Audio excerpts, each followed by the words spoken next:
कंदड़नि ख़िलाफ़ केस पर दाख़िल कयो वेंदो। हाणे ख़बर शामिल कंदासीं सुल्तान कोट खां, जिते हुमायूं शरीफ़ में साड़ियुनि जे देरे खे बाहि लॻी पई आहे। अहम ख़बर अवां ताईं पहुचायूं पिया सुल्तान कोट खां, जिते हुमायूं शरीफ़ में साड़ियुनि जे देरे खे बाहि लॻी पई आहे, जंहिंजे नतीजे में लखें रुपयनि जो नुक़सानु थियो आहे। साड़ियुनि जे देरे खे बाहि लॻी आहे। ब्रेकिंग न्यूज़ अवां खे सुल्तान कोट मां ॾियूं पिया। हुमायूं शरीफ़ वेझो साड़ियुनि जे देरे खे बाहि लॻी आहे, लखें रुपयनि जो नुक़सानु बि थियो आहे।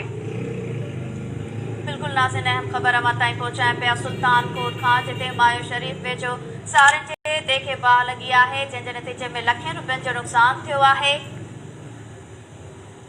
ॻोठ मसूवाह में बोरियत नवेस चांडियो जे 10 जरेब जे देरे खे ओचितो बाहि लॻी पई आहे।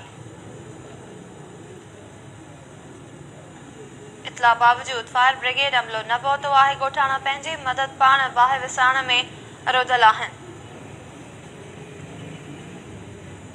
तफ़सील मालूम कंदासीं। असां लाइन ते मौजूद आहे सुल्तान कोट खां KTN न्यूज़ जो रिपोर्टर इसरार चांडियो। जी इसरार, छा तफ़सील आहे? जी, सुल्तान कोट भरिसां हुमायूं शरीफ़ जे ॻोठ मसूआ में पूरे तिहारी नवीस चांडे जे सुपर साड़ियुनि जे 10 जरेब जे अनाज जे देरे खे ओचितो बाहि ॾिनी, जंहिं सबबु लखें रुपयनि जो नुक़सानु थी वियो। राब्तो करण ते पूरे तिहारी नवीस चांडियो ॿुधायो त 200 मण सुपर साड़ियुनि जे देरे खे ओचितो बाहि लॻी वई, जंहिं सबबु लखें रुपयनि जो नुक़सानु थियो आहे। इतला बावजूद फायर ब्रिगेड अमलो टाइम ते न पहुची सघियो। ॻोठाणा पंहिंजी मदद पाण बाहि विसाइण जी कोशिशि करे रहिया हुया। बोरियत मूजिबि कंहिंसां ज़ाती दुश्मनी न आहे, देरे खे ओचितो बाहि लॻी वई आहे।